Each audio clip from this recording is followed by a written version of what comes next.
প্রথমে আমরা পিঠার ব্যাটার রেডি করে নিব। তাই একটা বাটিতে আমি নিয়ে নিচ্ছি 3/4 কাপ অর্থাৎ 1.25 কাপ শুকনো চালের গুঁড়ো, চাইলে ভেজা চালের গুঁড়ো নেওয়া যাবে, এবং সাথে পিঠাটাকে নরম করার জন্য 1/4 কাপ নিয়ে নিচ্ছি ময়দা। টোটাল এখানে 1 কাপ আছে, আপনি চাইলে পুরো 1 কাপ চালের গুঁড়ো অথবা ময়দা দিয়েও পিঠাটা বানাতে পারবেন। সাথে 1/4 কাপ দিয়ে দিচ্ছি গুঁড়ো দুধ, এতে স্বাদটা কিন্তু অনেক বাড়ে।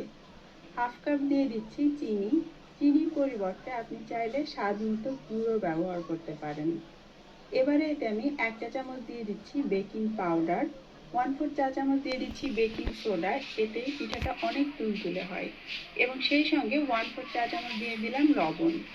এবারে এই সমস্ত শুকনো উপকরণগুলো আমি একসঙ্গে ভালো করে নেড়ে মিশিয়ে নেব। তারপরে আমি এর মধ্যে দিয়ে দিচ্ছি 1 কাপ পরিমাণ তালের রস। আমি এখানে দোকানের কেনা তালের রসটা ব্যবহার করেছি, আপনারা তো যারা দেশে আছেন তারা ফ্রেশ তালের রসটাই নিতে পারবেন। সাথে 1/4 কাপ দিয়ে দিচ্ছি তেল, আপনি চাইলে মেল্ট করে বাটার অথবা ঘিও ব্যবহার করতে পারেন।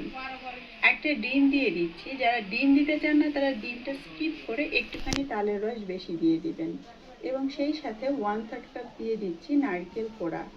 তারপর আবারও সবকিছু নেড়ে মিশিয়ে নিতে হবে, একটা ঘন ব্যাটার হবে। প্রথম দিকে ব্যাটারটা বেশ আঠালো হবে, কিন্তু নাড়তে নাড়তে যখনই চিনিটা গলতে শুরু করবে এই ব্যাটারটাই কিন্তু অনেকটা পাতলা হয়ে আসবে। খুব ভালো করে এটাকে ফেটে ফেটে নাড়তে হবে।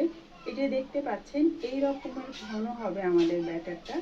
আমার কাছে একটুখানি বেশি ঘন লাগছে, কারণ আমি শুকনো চালের গুঁড়ো ব্যবহার করেছি, তাই আমি এর মধ্যে 2 টেবিল চামচ এক্সট্রা দিয়ে দিচ্ছি দুধ, চাইলে পানিও দেওয়া যাবে। তবে এই দুধটা নাও লাগতে পারে যদি আপনারা কেউ ভেজা চালের গুঁড়ো নেন, অথবা যে তালের রসটা নিয়েছেন সেটা যদি পাতলা থাকে সেক্ষেত্রে। তো সব কিছু আবারও ভালো করে নেড়ে খুব ভালো করে ফেটে নিতে হবে। আর এই হচ্ছে আমাদের ফাইনাল লুক পিঠার ব্যাটারের জন্য। দেখতেই পাচ্ছেন বেশ ঘন, এক নাগাড়ে কিন্তু ব্যাটারটা পড়ছে না, ছিঁড়ে ছিঁড়ে একটু একটু করে পড়ছে। আর এটাই হচ্ছে আমাদের এই পিঠার জন্য একদম পারফেক্ট ব্যাটার। আজকের পিঠাটা বানাতে আমি এরকম ছোট স্টিলের কাপ বা বাটি ব্যবহার করছি। আপনি চাইলে বড় কোনো টিফিন বক্সের মধ্যে একবারেও পিঠাগুলো বানাতে পারেন। আবার আমার মতো ছোট করে বানাতে চাইলে চায়ের কাপও ব্যবহার করতে পারবেন। এবং যে পাত্রে আপনি নেন না কেন সেটার গায়ে খুব হালকা করে তেল বা ঘি একটু ব্রাশ করে দিতে হবে। তারপর সেই পাত্রের মধ্যে পিঠার ব্যাটার ঢালতে হবে। 3 ভাগের 2 ভাগ ভর্তি করে পিঠার ব্যাটার দিবেন। কিছুটা জায়গা খালি রাখতে হবে, কারণ আমাদের এই পিঠা পরে ফুলে উঠবে।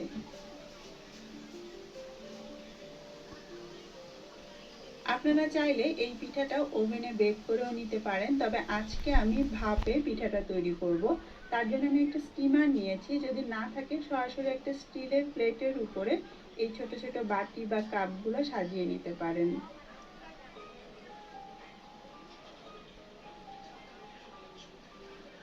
আপনাদেরকে দেখানোর জন্য আমি একটা পিঠা চায়ের কাপে তৈরি করছি, যাতে আপনারা বুঝতে পারেন যে চায়ের কাপেও খুব সুন্দরভাবে পিঠাগুলো বানানো যায়। এবং সবগুলো বাটির উপরে আমি একটুখানি করে নারিকেল কোড়া ছিটিয়ে দিচ্ছি, এতে করে পিঠাটা তৈরি হবার পর দেখতে অনেক সুন্দর লাগবে। তবে এটা অপশনাল, কারণ ব্যাটারের মধ্যেও নারকেল কোড়া আছে। 2-1টার বাটিতে আমি একটুখানি বাদাম কুচিও দিয়ে দিচ্ছি, সবুজ আর সাদা মিলে দেখতে বেশ লাগে। এবারে পিঠাটা ভাপে বানানোর জন্য চুলায় মিডিয়াম আঁচে আমি পানি গরম করে নিয়েছি। পানিটা দেখতে পাচ্ছেন মৃদু মৃদু ফুটছে, একদম টকবক করে ফুটছে না। তার মধ্যে একটা স্টিলের স্ট্যান্ড বসিয়ে দিয়ে এবারে আমি স্টিমারটা দিয়ে দিলাম এর উপরে। স্টিমার না থাকলে প্লেটের উপরেও এভাবে দিয়ে বসিয়ে দিতে পারেন। তারপরে ঢাকনা দিয়ে ঢেকে মিডিয়াম আঁচে আমরা অপেক্ষা করব ঠিক 10 মিনিট। যেহেতু আমাদের পিঠার কাপগুলো ছোট, তাই 10 মিনিটের মধ্যেই পিঠা হয়ে যাবে। যদি বড় পাত্র হয় তাহলে সময়টা আরো বেশি লাগবে, যেমন 20 থেকে 25 মিনিট পুরোটা ব্যাটার তৈরি হতে। আর এভাবে চেক করে দেখতে পারেন যে ভেতরে কিছু কাঁচা আছে কিনা। টুথপিক একদম ক্লিন এসেছে, তাই আমি বুঝতে পারছি যে ভেতর পর্যন্ত হয়ে গিয়েছে। এখন আমি নামিয়ে নিচ্ছি, আর দেখুন পানিও কিন্তু অনেকটা নিচে থেকে গিয়েছে। সবগুলো পিঠা বানানোর পর আমি কিছুটা ঠান্ডা করে নিয়েছি। এখন আমরা এগুলোকে মোল্ড থেকে খুলে নিব, আর দেখতেই পাচ্ছেন কত সুন্দর স্পঞ্জি হয়েছে পিঠাগুলো।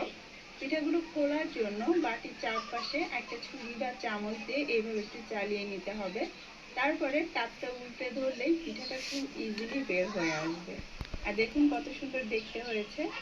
আপনাদেরকে কাপে যেটা বানিয়েছিলাম সেটাও আমি খুলে দেখাচ্ছি। সবগুলো মোল্ডের মধ্যে থেকেই এইভাবে একটু ছুরি দিয়ে আলগা করে নিয়ে তবে ঢালবেন, তাহলে পিঠাগুলো খুব সুন্দরভাবে বের হয়ে আসবে। একটা আমি ছোট একটা সসের বাটিতে বানিয়েছিলাম, সেটাও খুব সুন্দরভাবে তৈরি হয়ে গিয়েছে। আর এটা হচ্ছে ফাইনাল লুক। ব্যাস তৈরি হয়ে গেল খুব সহজে এবং সহজ পদ্ধতিতে তালের ভাপা কেক বা তালের বিবিখানা পিঠা। একটা আমি আপনাদেরকে ভেঙে দেখাচ্ছি, দেখুন ভেতরে কিন্তু একদম